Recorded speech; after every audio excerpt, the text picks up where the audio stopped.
Hey everybody, welcome to Beaming Notes, and today we're going to look at the summary of the poem A Photograph by Shirley Toulson. Central idea.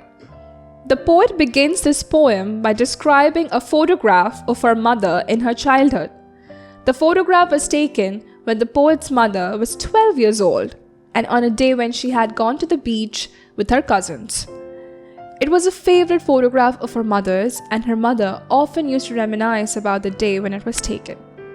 It has been 12 years since the poet's mother died, and since the poet cannot talk about her death, she chooses instead to celebrate her mother's life by looking at an old photograph of her glory days.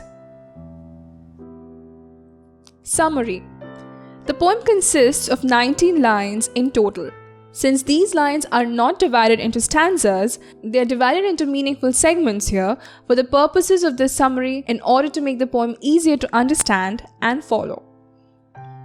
This poem is written in the first person, hence it is safe to assume that the speaker of the poem is the poet herself. Summary, lines 1 to 4. The cardboard shows me how it was when the two girl cousins went paddling, each one holding one of my mother's hands, and she, the big girl, some 12 years or so. In these lines, the poet describes looking through a photo album, the pages of which seem to be made of cardboard. She's looking at one picture in particular. It is a picture of three girls, the tallest and oldest one in the middle, and two younger and shorter ones at each side of her. The girl in the middle is the poet's mother, and the poet speculates that her mother must have been around 12 years old when the picture was taken. The other two girls are two of her mother's cousins. Each of the cousins is holding onto one of the older girl's hands for support. The picture has been taken on a day that the three girls had gone paddling at the beach.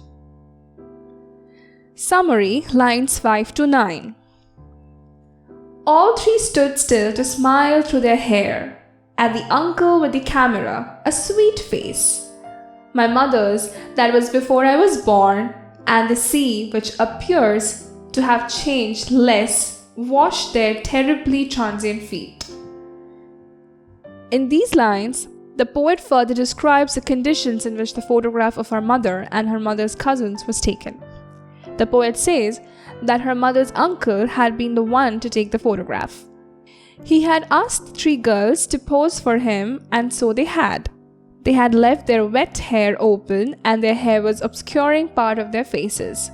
Through the film of hair covering their mouths, one could see that they were smiling into the camera. However, one face in the picture draws the poet's attention to a great degree than the other two faces.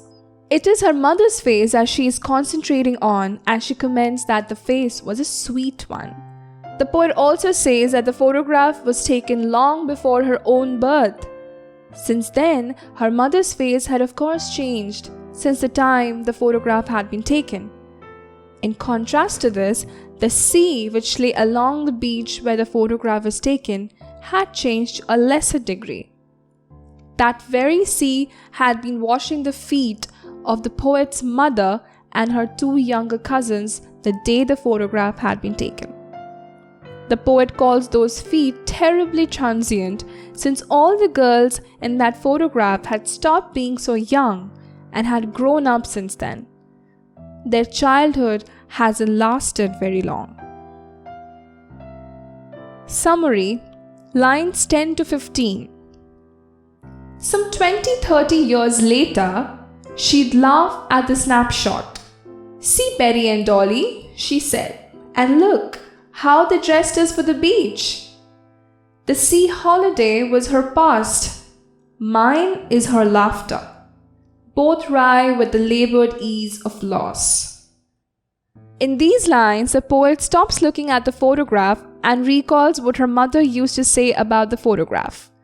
The poet isn't sure whether it was 20 years after the photograph was taken or 30 years after, but she remembers her mother telling her to look at how the cousins named Betty and Dolly looked at that young age.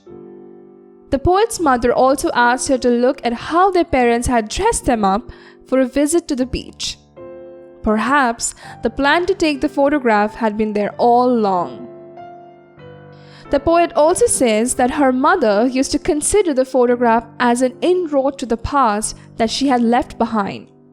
On the other hand, the poet herself considered the memory of her mother laughing as a relic of the past that she missed every day. In both cases, the memories of the past made the two women contemplating them feel disappointed as they tried hard to come to terms with what they had lost. Summary, lines 16 to 19.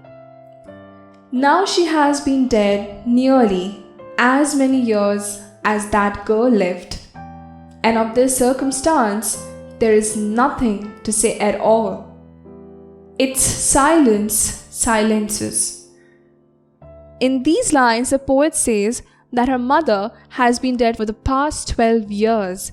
That is the same number of years that was the age of her mother in the photograph she had been looking at.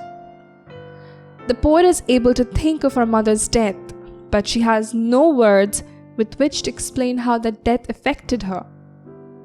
The fact that death has silenced her mother has also left her speechless. Conclusion. A Photograph is one of the most relatable poems written by Shirley Toulson. Its predominant mood is one of nostalgia. Nostalgia is, of course, something that all readers can connect to. It is for certain that all readers have moments at which they can just get lost in memories of the past. These moments especially occur when we are experiencing some anxiety about the future or when we have lost a loved one. Therefore, it is easy to sympathize with the poet's emotions in this poem.